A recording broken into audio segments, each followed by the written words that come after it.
Hello friends, स्वागत है आप सबका मेरे इस यूट्यूब चैनल पे। आज मैं सामी चूहे के उनके सेकंड लास्ट पार्ट एक्सप्लेन करने वाली हूँ, जहाँ पे स्टार्टिंग से में दिखाया जाता है कि जो जो है ना वो बस कासा के साथ बातें कर रहा होता है और आर्ग्यूमेंट कर रहा होता है एज यूजुअल्स। और वो कह देता है कि तुम्हें बस मे के साथ रहना चाहिए क्योंकि तुम्हारा वो फर्स्ट लव है, तो तुम्हारे फर्स्ट लव के साथ रहना चाहिए। तो ये सब बातें कह रहा होता है और यहाँ पे कासा जो है ना वो बस कहना चाहता है कि मैं तुमसे बहुत ज़्यादा प्यार करता हूँ, पर जो है ना वो बातें सुनने के लिए रेडी नहीं हो जाती है। और यहाँ पे जो अब आ रहा होता है वो बस अंधा होने के नाटक कर रहा होता है, तो वो अब यहाँ पर गिर जाता है ताकि कि चंपासा की अटेंशन पा सके, क्योंकि उसने जो चूत के लिए कुछ खाने के लिए लेकर आया था उसके पापा के रेस्टोरेंट से। तो वो बस उसे बहुत ज़्यादा टेक केयर करता है और यहाँ पे वो बस देख नहीं सकता। तो यहाँ पे उसे बस कार्टन पे बिठाते हुए कह देता है कि तुम बस यहाँ पे बैठ लेना, मैं बस पापा के लिए तुम्हारे लिए लाए हुए जो खाने की है ना वो बस तुम्हारे लिए लेकर आऊँगा। तो इतने में चूत कह देता है कि तुमने मुझे केयर कर दिया, थैंक यू सो मच, और मैं तुम्हारे लिए बर्डन तो नहीं हूँ ना। तो इतने में ही चंपासा कहने लगता है कि ये सब हालत मेरी बच्चे की वजह से और मेरी वजह से तो हुआ है ना। तो यहाँ पे आ जाता है उसका बड़ा भाई और कह देता है कि तुम्हें बस यहाँ पे साइन करना है। जब आके नहीं दिखता है तो साइन कैसे करेगा, तो ऐसे विज पेपर पे तो साइन नहीं करना चाहिए ना। तो ये बस कह देता है और यहाँ पे वो बहुत ज़्यादा गुस्सा हो जाता है। कह देता है कि तुम अंधे होते हुए भी ये सब नहीं कर सकते क्या, तुम बस कर दो, क्योंकि तुम तो अब कुछ काम के नहीं रहे, अब मैं ही सब कुछ संभालूंगा, तुम अरे कंपनी सब कुछ मैं अब पापा के जायदाद का इनहेरिटेड करूँगा। तो ये सब सुनते हुए वो से बहुत ज़्यादा गुस्सा आ जाता है और उसे बस ज़बरदस्ती से फ्रूट खिलाने लगता है। और यहाँ पे कासा आकर उसे बहुत ज़्यादा धुलाई कर देता है और यहाँ पे उसका बहुत ज़्यादा केयर करने लगता है। जब चुयत और चंपनसा के केयर को देखता है तो कासा को बहुत ज़्यादा बुरा लग जाता है और वो वहाँ से चले जाता है। जब चंपनसा घर जाने के लिए रेडी हो जाता है तो इतने में कासा ने रोक दिया है और कह देता है कि तुम्हें क्या सच्ची में लगता है कि तुम क्या चूत के साथ रह सकते हो, तुम क्या सुपर वुमेन हो, तुम यहाँ भी काम करोगे वहाँ पे जाओगी, तुम्हें सब लोगों का केयर करने का ठेका ले रहा है क्या। तो ये सब बता देता है और यहाँ पे कह देता है कि मैं बस तुम्हें बहुत ज़्यादा प्यार करता हूँ, तुम ये बात क्यों नहीं समझती। तो यहाँ पे अब मेरे को वचन दे चुका था क्योंकि उसे मुझे बस कासा चाहे था मेरे को, तो वो बस कासा उसको दे देता है। तो वो प्रॉमिस रखने के लिए वो अपने आप को बहुत ज़्यादा हर्ट करता है और कह देता है कि मैं तुमसे प्यार नहीं करता हूँ, तो मेरे सामने भी मत आना। तो पीछे मुड़ते हुए वो बहुत ज़्यादा रोने लगता है और ये सीन देख रहा होता है ऊपर से कोई और नहीं, जीत। चीज़ जो है ना वो देख सकता है और वो बस देखने ना ब्लाइंड होने की नाटक कर रहा था ताकि चंपन के बहुत ज़्यादा करीब रह सका। तो ये नहीं तो वो तो यहाँ पे अब लोग जो है ना बैठा हुआ था स्कूल पे और यहाँ पे चंपन सा लेट हो चुका था। तो वो बस टीचर से मिलता है और कह देता है कि मुझे बस माफ़ कर देना, मैं लेट हो गया हूँ। तो इतने में टीचर ट्यूशन की फ़ी की बात करता है। तो इतने में ही वो कह देता है कि उसके पापा ने भर दिया है ट्यूशन फ़ी। तो यहाँ पे बाप बेटे जो है ना बहुत शान से फुटबॉल खेल रहा होता है।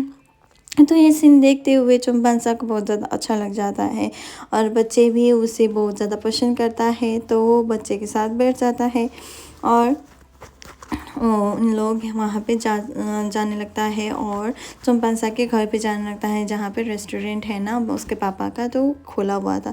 तो वहाँ पे मैं भी आ जाता है और मैं बस उसे बहुत ज़्यादा प्यार से बात करता है और चंपनसा को बात करता है कि तुम्हें मालूम है ना, तुमने मुझे प्रॉमिस किया था कि तुम कासा के नज़दीक भी नहीं जाओगे, तुम ये क्या कर रहे हो, मुझे मालूम है कि तुम अपनी प्रॉमिस रखोगे। ऐसी बातें करने लगता है और मैं उसके साथ कासा के साथ चले जाता है।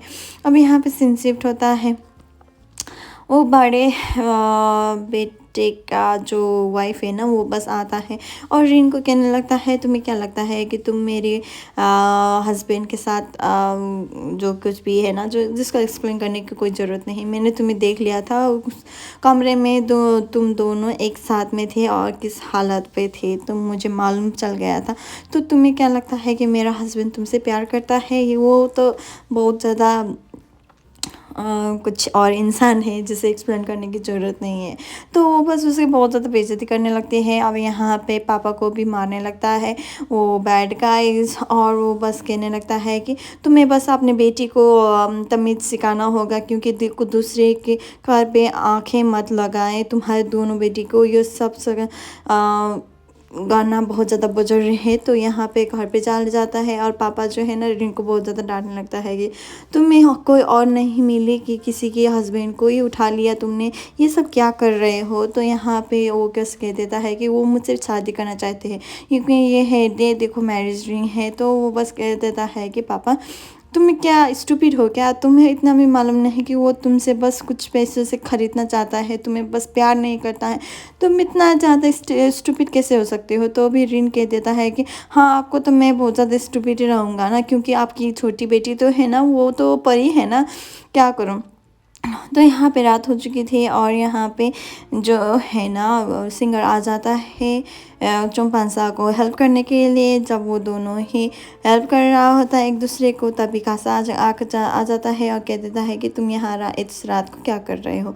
तो यहाँ पे चुम्पांसा कह देता है कि कासा तुम यहाँ से चले जाओ। तो उसे बहुत ज़्यादा बुरा लग जाता है क्योंकि वो उसके साथ है। तो यहाँ पे सीन शिफ्ट होता है, अब सुबह हो चुकी है और वो उसके घर पे जाया हुआ था यहाँ पे, और कह देता है कि मुझे तुमसे बात करनी है। तो चुम्पांसा कहता है कि कहो। तो वो सब कुछ बातें जो है ना चुगत आप दरवाजे से सुन रहा होता है, तो अपने आप को ही हॉट कर देता है एक ग्लास के मदद से।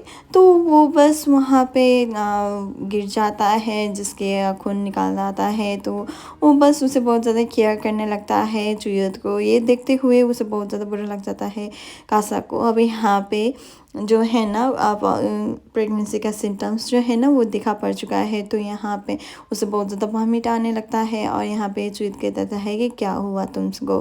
तभी वो डिसाइड कर देता है कि वो बस हॉस्पिटल जाकर दिखा लिए क्या हो रहा है। तो यहाँ पे डॉक्टर कंफर्म कर देता है कि वो प्रेग्नेंट है, तुम में गैस्ट्रिक नहीं, तुम बस 2 मंथ प्रेग्नेंट हो। यहाँ पे वो बहुत ज़्यादा डर जाता है क्योंकि पहले 6 साल पहले जो कुछ भी हुआ था वो बहुत ज़्यादा धमाका हुआ था। तो वो बस अपने पापा को कैसे बताएं कि वो प्रेग्नेंट है फिर से।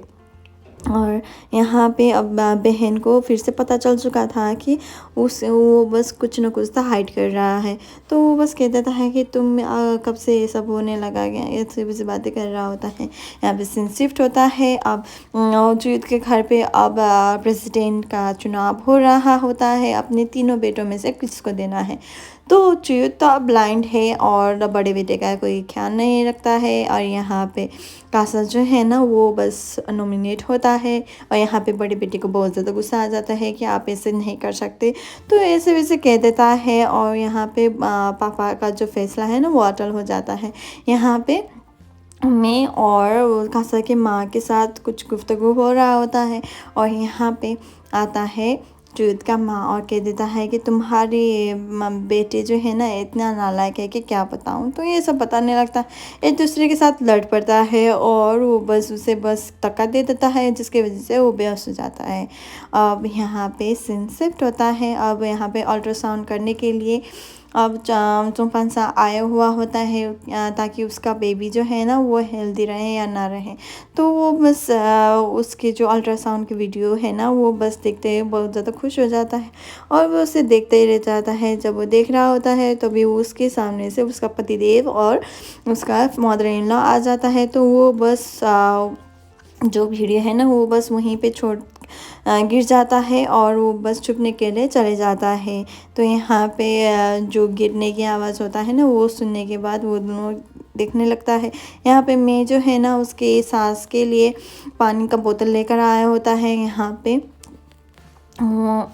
जो है ना कासा को दिख जाता है कि किसी का प्रेगनेंसी का जो कुछ भी है ना वो बस वहाँ पे होता है। तो वो बस रिसेप्शनिस्ट को दे देता है। अब यहाँ पे सीन शिफ्ट होता है कि म्यूजिशियन को अब कोई काम वाली का तलाश होता है। तो वो बस कह देता है कि तुम बस मेरे साथ चल सकते हो कोरिया। तो वो कुछ भी डिसीजन नहीं देता है और वहाँ से चले जाता है। जो कुछ भी हुआ था ना वो दोनों के साथ वो बस मीडिया पे वायरल हो जाता है। और यहाँ पे म्यूजिशियन ने उसे जो गले लगाया हुआ था ना तो वो बस वायरल हो चुका है। अब यहाँ पे मीडिया लोग हैं ना, वो बस उससे बस तरह तरह के सवाल करने लगता है कि तुम्हारी इस लड़के के साथ क्या रिश्ता है वगैरह वगैरह। तो यहाँ पे जब रेस्टोरेंट है ना, वहाँ पे भी लोग पूछने आता है कि तुम्हारे म्यूजिशियन के पास जो कुछ भी रिश्ता है क्या है, तो ये सब वैसा पूछ देता है। तो यहाँ पे वो बस उसे डिफेंड करने के लिए मैं उसका हस्बैंड हूँ ये सब कह देता है। तभी यहाँ पे उसे अच्छा लग जाता है, पर यहाँ पे अब मैं आकर कह देता है कि तुम्हें बस चिंता करने की कोई ज़रूरत नहीं है, क्योंकि तुम्हारे बेटे को सेल ट्रांसप्लांट कासा करेगा और तुम्हें बस तुम्हारे बेटे को कासा को देना होगा इन रिटर्न, और तभी उसकी लाइफ जो है ना बच सकेगा। तो यहाँ पे कासा भी अब बहुत ज़्यादा बढ़ चुका है। तो और वो तभी वो कह देता है कि अगर तुम अपने बेटे को बचाना चाहते हो तो यही आखिरी तरीका है, क्योंकि मैं अपने बेटा नहीं मैं अपना बेटा लेके रहूँगा, क्योंकि तुम अपने बेटे का अच्छे से देखभाल नहीं कर सकते हो। तो ये सब कह देता है। अब यहाँ पे बहुत ज़्यादा बढ़ जाता है। यहाँ पे सीन शिफ्ट होता है और उसी समय पे जो म्यूजिशियन है ना आया ना, वो आकर उसे बस प्रोटेक्ट करने लगता है।